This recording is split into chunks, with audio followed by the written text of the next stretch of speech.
Hello friends, welcome to my channel. ये एक weekly analysis video जिसमें कि हम स्टॉक मार्केट की फुल एनालिसिस करते हैं। इसमें कि हम सारी कुछ की एनालिसिस करेंगे, इंडिया की भी और वर्ल्ड की भी।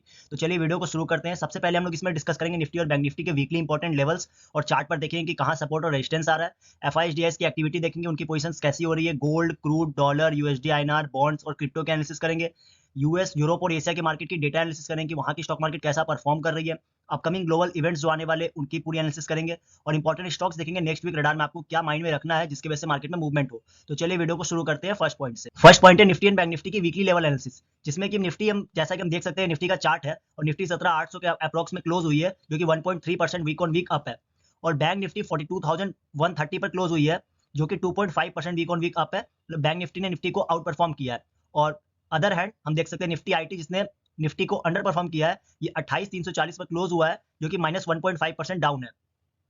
तो हम सबसे पहले निफ्टी की एनालिसिस करते हैं। ये निफ्टी का चार्ट है जिसमें कि हम देख रहे हैं फॉलिंग डाउन ट्रेंड था, यहाँ पर इसने आकर यहाँ एक ब्रेकआउट दिया है। पर अभी की डेट में ये जो एरिया है ये इसके लिए एक रेजिस्टेंस है 17800। आप इसको एक बहुत ही अच्छा रेजिस्टेंस मान सकते हैं निफ्टी के चार्ट पर, जहां पर आपको लाइन से बिल्कुल दिख रहा है। जब ये फॉल रहा था तब यहाँ के इसने सपोर्ट ले रहा था, अब ये जब ऊपर आया है तब इसने यहाँ पर रेजिस्टेंस लिया था। तो अब ये बहुत ज्यादा चांस है कि इसमें रेजिस्टेंस ले, और अगर ये इससे भी ब्रीच करता है तो 18000 निफ्टी के लिए एक बहुत तगड़ा रेजिस्टेंस होने वाला है। और हम यहाँ पर देख भी सकते हैं कि जिस तरह से निफ्टी में 9 डे स्ट्रेट ग्रीन कैंडल्स आई है, और ये बहुत ही रेयर होता है। तो इसलिए यहाँ पर भी आपको ये अगला वीक थोड़ा सा निफ्टी में आपको नेगेटिव सेंटीमेंट दिख सकता है, जिसका बड़ा रीजन बैंक निफ्टी भी हो सकता है और निफ्टी आईटी भी हो सकता है, और दोनों हो सकते हैं, जिसके बारे में हम आगे बात करेंगे। हम आते हैं निफ्टी बैंक पर।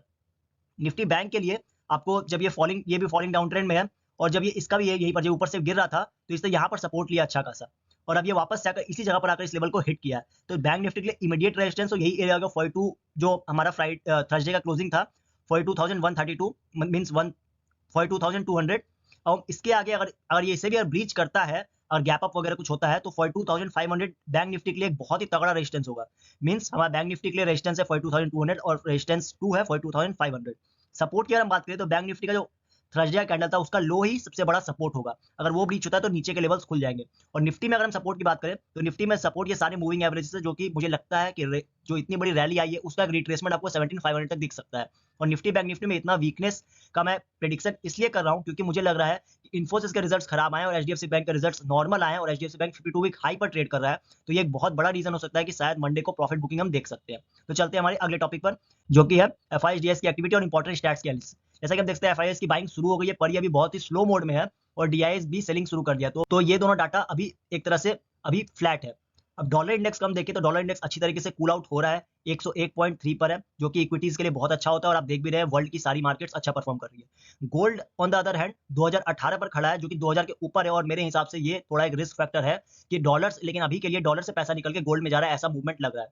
ब्रेंट क्रूड जो है वो 86.6 पर है, 85 के ऊपर है। तो ये इंडिया के लिए थोड़ा सा प्रॉब्लम है। अगर ये ब्रेंट यहाँ से आगे और जाता है तो इंडिया की स्टॉक मार्केट थोड़ा सा करेक्शन कर सकती है।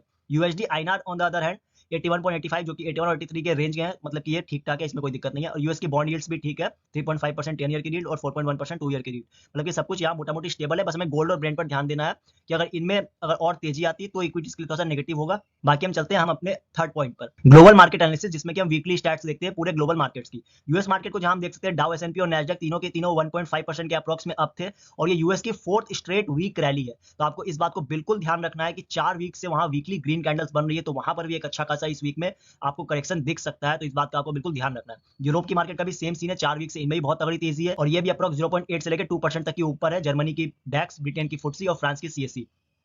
एशिया की जहां बात करें, जापान की निकाई में बहुत अच्छा परफॉर्मेंस दिखा है, क्योंकि जापान की निकाई बहुत ज्यादा अंडर परफॉर्म भी कर रही थी। हांगकांग की मार्केट हैंगसेंग डाउन है, और इंडिया और हांगकांग चाइना हमारे रिवर्स में चलते हैं। जब इनमें तेजी होती है तो इंडिया में सेलिंग आती है, और इंडिया में सेलिंग होती है तो इनमें तेजी होती है। तो ये इस तरह का इनमें सीन चलता है। साउथ कोरिया की कोस्पी भी 2.8% ऊपर है, मतलब एशिया की मार्केट भी इस वीक अच्छा परफॉर्म की। निफ्टी भी 1.5% अप रहा है इस वीक में। बिटकॉइन, जो कि मैंने कहा था मार्केट का इंडिकेटर होता है, क्रिप्टोस, बिटकॉइन, इथेरियम, बिटकॉइन 9% अप था, बिटकॉइन ने 30,000 का लेवल ब्रीच कर दिया, और इथेरियम ने 2100 पहुंच गया, जो कि 13% ऊपर है। ये तेज थे, इस वजह से यूएस की मार्केट्स भी अच्छा खासा तेज करी, जिसकी वजह से सारी की सारी वर्ल्ड की मार्केट बढ़िया परफॉर्म कर गई। अब अगले वीक हमें देखना है कि अच्छा कौन परफॉर्म करते हैं। मुझे ऐसा फील है कि शायद अगले वीक थोड़ी सी मार्केट में करेक्शन आपको दिख सकती है, तो उसके लिए हमें तैयार रहना चाहिए। हम चलते हैं अपने फोर्थ पॉइंट पर, important events and news flow. Global front पर हमारे यहाँ 6 न्यूज फ्लो है, जिसमें कि ट्यूसडे को बहुत ही इंपॉर्टेंट, ज्यादा इंपॉर्टेंट डाटा है, जो कि चाइना का जीडीपी और आईआईपी डाटा है, जिस पर पूरे वर्ल्ड की नजर है। अगर इनमें कुछ भी गड़बड़ आता है तो ये करेक्शन जो मैं एंटिसिपेट कर रहा हूँ वो आ सकती है। वेडनेसडे को जीबीपी और यूरोप का CPI year on year data आने वाला है। थर्सडे को एफएमसी की मेंबर्स की स्पीकिंग है। थर्सडे को यूएस के इनिशियल जॉबलेस क्लेम्स है और होम सेल्स डाटा है।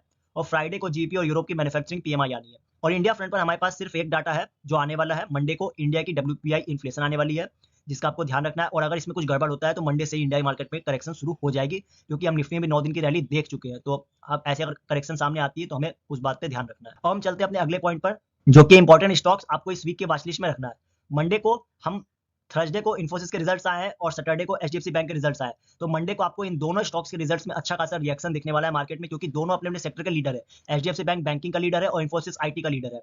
तो इन्फोसिस के रिजल्ट्स की अगर मैं बात करूं, इन्फोसिस के रिजल्ट काफी म्यूटेड आए हैं, खराब आए हैं। तो उस वजह से हमने थर्सडे को भी थोड़ा सा मूवमेंट देखा था। बाकी इन्फोसिस के ADR भी 9% डाउन है। तो इन्फोसिस मंडे को मार्केट अगर इनमें गिरावट आती है तो मार्केट में बहुत बड़ी दिक्कत आ जाएगी IT सेक्टर के लिए। और HDFC बैंक के रिजल्ट्स अप्रॉक्स जितने एस्टिमेटेड थे उतने ही आए हैं, बट HDFC बैंक अपने 52 वीक हाई पर चल रहा है। तो आपको इस बात का ध्यान रखना है कि अगर इसमें प्रॉफिट बुकिंग अगर आती है इसकी म्यूटेड रिजल्ट, इसके नॉर्मल रिजल्ट्स की वजह से, तो आपको मार्केट में बाकी बैंकिंग स्टॉक्स में भी अच्छा खासा करेक्शन दिख सकता है। ट्यूसडे को मुथूट फाइनेंस का डिविडेंड है 22 रुपए का, थर्सडे को थायरोकेयर का डिविडेंड है 18 रुपए का, थर्सडे को SCL टेक के भी रिजल्ट्स आने हैं जो IT का एक बहुत ही मेजर स्टॉक है। ये भी IT के लिए बहुत अच्छा खासा डायरेक्शन डिसाइड करेगा। फ्राइडे को नेस्ले के डिविडेंड आ रहे हैं 75 रुपीज के। और इन सब के अलावा आपको रिलायंस पे, SBI पे, ICICI बैंक पर खास नजर रखना है, क्योंकि SBI, ICICI bank, HDFC bank को फॉलो करेंगे। इनके भी रिजल्ट्स आने वाले दिनों में। और रिलायंस पर भी आपको निफ्टी का हेवी वेट होने की वजह से इसकी मूवमेंट भी मार्केट में बहुत ज्यादा इफेक्ट करेगी।